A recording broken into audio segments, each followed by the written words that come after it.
So I'm here to talk about making RISC V IP easy to play with and evaluate. And I think this is one of the things that it's actually great to see that so many companies now are coming out with commercial IP cores and IP support. I think as Franz said, or Charlie has said, we all compete, but at the same time we're all trying to grow a large pie. So I think there's a lot of competition and cooperation. So I'm glad to see so many others. And I think in the spirit of that, why this presentation is named, Making RISC V IP easy to play with and evaluate is, as we get into the kind of commercial aspects, a lot of the ethos, the background history of RISC V is that it was accessible. It's easy for people to use, and that's kind of the open source nature and how it drew people in.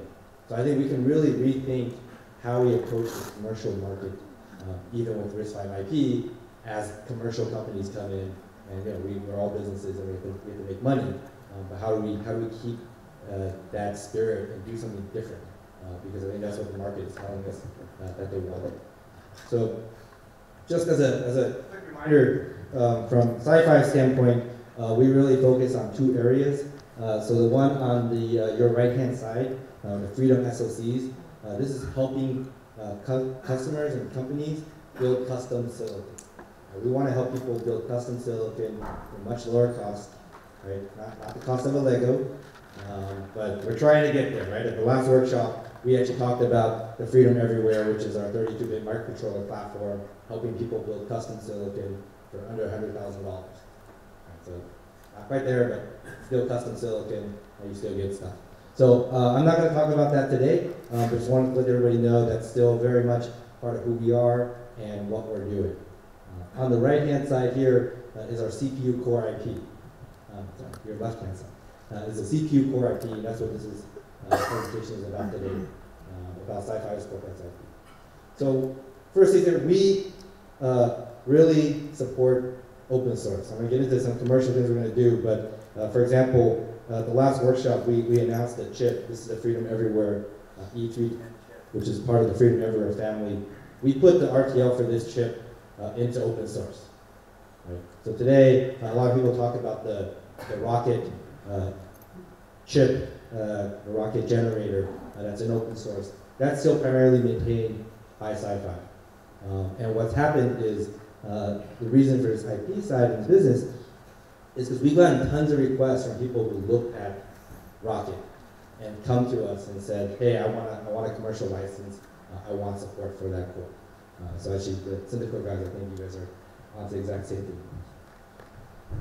So when we looked at the current IP industry and specifically companies that license CPU cores today, customers complain that it's a terrible, outdated process.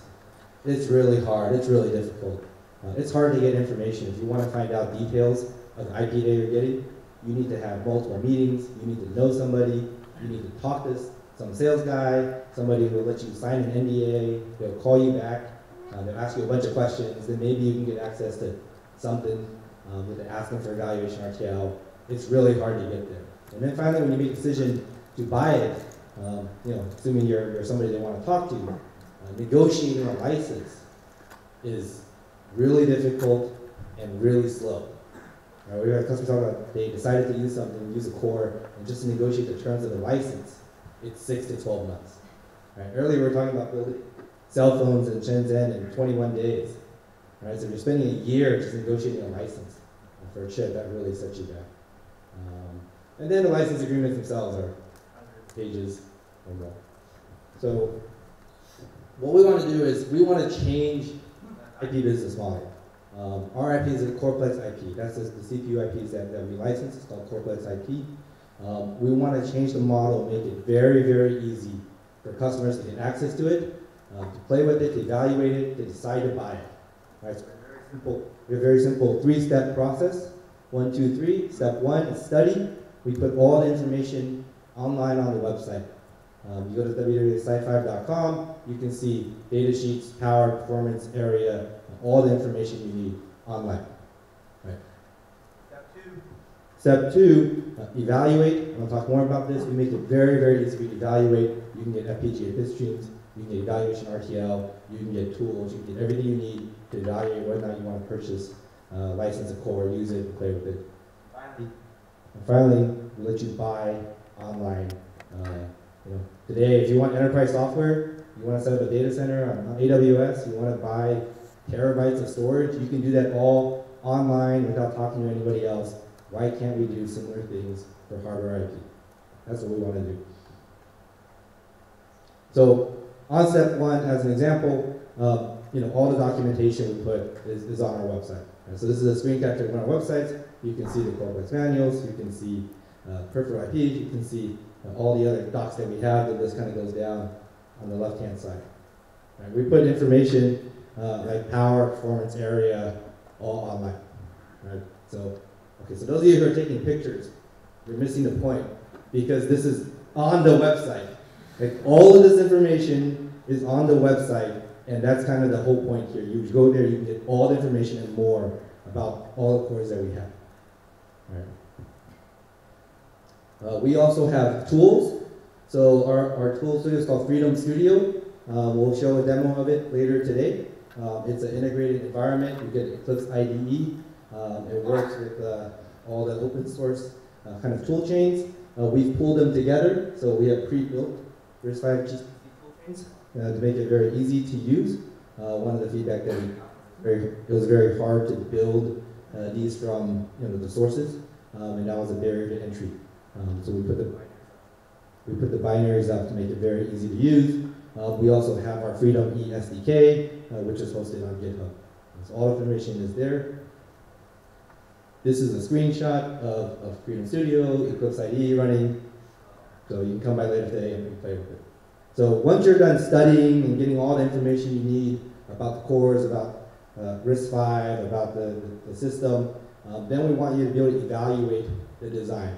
And this is also something very interesting to do it yourself, students, researchers, you just want to play with RISC V. We offer FPGA Bitstreams of our Coreplex that you can download. You just go to the website, you can download it. You don't need to talk to anybody.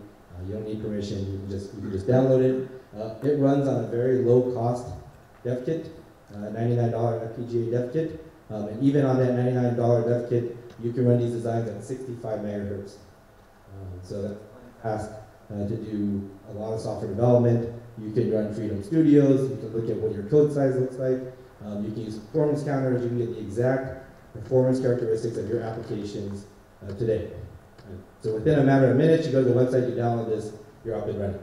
Right. So on the right-hand side here, that's kind of the diagram of what's in the bitstream. You can see it's a little bit more than just the Coreplex. And the Coreplex is kind of the upper left portion of it. It includes some peripherals to interface with the board so that you can do useful things. Right. So you can blink LEDs and you can write to the URL. That's the first things that you do. So if you're a little bit more serious and you actually want to build a chip, this is actually the most important slide I have, and it's the one that has the least number of fancy graphics because it's a very abstract concept. We actually let you get free instant access to evaluation RTL. That would be what you would end up licensing. So this is in Verilog. You go online, you basically electronically sign an evaluation license, and then you get the instant access to your developer dashboard. Right, so this process takes like another minute. So you get FPGA evaluation RTL, then you can put the RTL in whatever design flow that you want. Right, so for the questions of different process nodes, if you're targeting 16 or 10 or 7 or 55 or 1/3, whatever you're targeting, whatever your specific node is, your specific foundry, specific fab technology, you can take the evaluation RTL, you can run it yourself and know exactly what the performance, power, and area will be. Finally, then you're on step 3, and you can configure and buy the Coreplex online. For the Coreplex we put online, we're launching with 2. There's the E31 and the E51. We do not charge royalty, so it's a no royalty model. We have a per project license. Because it's a no royalty model, I don't need to ask you questions. I can put the price online. You can configure it. You can see here we have a couple of port options. TileLink is the native bus interface. For example, we support tiling to A5, tiling to HD light, tiling to APV bridges that you can select. It's just like buying a laptop or a MacBook online, right? You just configure your options, you have a price, you click buy, right? And we're serious about this. We see a day where people can just buy IP, not just online, but even like on your phone. Okay, the website works on mobile. You can take your phone, you can go to the website, you get the same experience, you can buy the core online. We really want to make this very, very simple. We want to make it very simple, very, very easy. So, kind of with that, I haven't even talked about the actual cores themselves that we have. Taking a step back, SiFive company, we have two product lines. We have the Coreplex E series and the Coreplex U series. The E series is an embedded core. Simply stated, it replaces your Cortex M type cores. The U series is a higher performance, supports virtual memory, replaces Cortex A, useful for if you want to run Linux, Unix, those type of operating systems. So what is on the website now? So the first core we have is the E51 Coreplex. This is a 32-bit RISC V. This is the core that's in this chip on this board. It's higher performance than the M3 and M4. You can see the DMIPS, that's using the official DMIPS measuring method as defined by some ARM applet that's on the website. Everybody uses it, I think. Up to 1.5 gig and 28, you can see the area, customers who are using this are looking at smart IoT, wearables, embedded microcontrollers, class products. The other core is a 64-bit embedded core. It's a 64-bit embedded core, which to some people I'd explain what's the purpose of that, but Franz did a really good job. The reason for this core is you put it in large systems that need host control functionality, system control functionality. You really want a 64-bit core inside your 64-bit SoC because it just makes everything easier from an addressing, busing standpoint. Right. There are some embedded applications that can benefit from 64-bit, so SSD controllers, networking, those are large memory spaces that want 64-bit embedded, don't actually need the virtual memory type of support. So this is the embedded E51 Coreplex. You can see the area is still very small, so we kind of say 64-bit capabilities in a 32-bit price power area.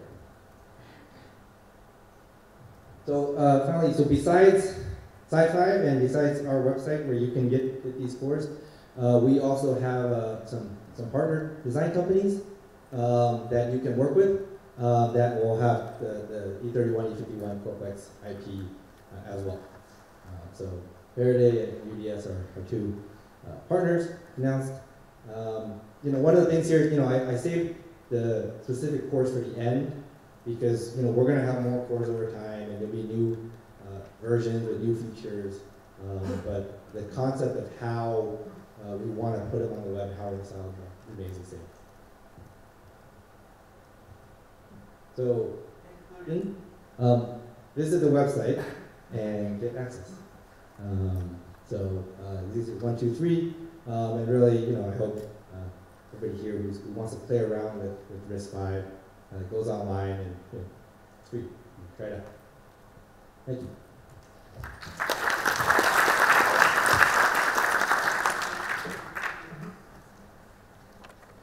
Hi Jack. My question is the E series and the E series based on the Rocket and the U series based on the Boom. And I didn't see the detail of the U series. Are they available now? So the two cores here, the E31 and the E51, are both based on Rocket. I don't think it would be accurate to say that E series is based on something and U series is based on something else because the E series for us really means it for embedded devices, and the U series means virtual memory, OS type support. And over time, we may have different pipelines that we use. So today, all of the Coreplex from SiFive today are all based on Rocket. We've announced the U series. So we have on the chip side, when we talk about little custom chips for Freedom Unleashed, we have a Freedom Unleashed 500, for which you can get an FPGA Bitstream for that SoC. In that chip is a U54 core. So that's a 64-bit RV64GC core based on Rocket. That is available if you talk to SiFive directly. So when I talk about these two are available on the website to get the bitstreams, to get the RTL, to get everything, to configure it automatically. That's already available on the website. The other ones are available directly from us. We need to do a little bit more work to make that as available as the website has. So the obvious question about basically giving people the RTL during the evaluation phase is how do you control piracy, other than presumably you sign an online meta-textual license agreement that says I'm not going to steal it, but that's not exactly like security, right? Yeah, no, it's a good point. I think at the end of the day, you can go to Rocket and just get a free core today. These cores are based on Rocket, so it's basically the same. The reason, so if you were going to just pirate a core anyway, you were going to pirate the core either way. You're just going to open source. The way we view it is, the more people who are using RISC-V, the better it is for the entire ecosystem. And this lets us scale and reach much more people much quicker. For the code, you mentioned you will provide the RTL code on E series and U series, and they auto-generated by the allocate project. If it's auto-generated, I know that the code generated by the allocate code you have to read. So what's the difference between the auto-generated and the one you provided? Thanks. So at SiFive we do all our internal development in Chisel. That's why our contributions to Rocket are in Chisel. So the Verilog code that's delivered with the E31, E51 is generated Verilog that comes from the Chisel. So hard to read is a subjective term. It's probably harder to read than a handwritten Verilog code. But if you wanted to put it in something like an emulator, if you want to put it in a Palladium or Veloci type box, it's actually much easier to read because you can port it over really quick, as opposed to handwritten Verilog. So there's pluses and minuses to it. From us, what we see customers and why they've come to us and asked us for commercial license and asked us for cores is they want something that works to the specs that we tell them, that has like integration test benches, documentation, and support. So they're not necessarily looking at, I'm going to go in and try to change or fiddle with something to that effect. We would rather work with that customer and modify it for them and deliver them the code. So really there's, in terms of the commercial aspect, we don't actually expect that people are going to be changing the Verilog. Yeah, I'd like to know if you can elaborate a little bit on the high-end Freedom processor, the 64-bit processor. Excuse me? The one I briefly talked about in my answer? The one that's supposedly supposed to compete with the A53. So, I don't remember. It's not the Freedom Everywhere, it's the other one, right? Okay. The Unleashed. Yeah, so the Unleashed. So let me explain our products. So on the Coreplex side, that's soft IP. So we license soft IP. We have an E series. We have a U series. We use our own cores, obviously, in our SoCs. So the Freedom SoCs are two platforms that we build and help customers customize their chips on. So the Freedom Everywhere starts with an E because it uses E series cores. So the E310 has an E31. That's taped out in TSMC 0.18. So it's a microcontroller, kind of, low end, low cost type performance. The Freedom Unleashed is going to be in TSMC 20 nanometers. So that's a much higher performing process node. That will utilize what's known as the U54 Coreplex. So I didn't talk about the U54 Coreplex today, but it is a higher performance core. It's RV64 GC. It supports multi-cores Configuration will have multi-core with L2 type design. We'll have more details about that core kind of in the future. But that core is the core that we would recommend if you're like saying, I want a core that can run Linux. And then that core for our chip in 28, we're probably looking at something around 1. Sub to 1.6, 1.8 gigahertz or so typical.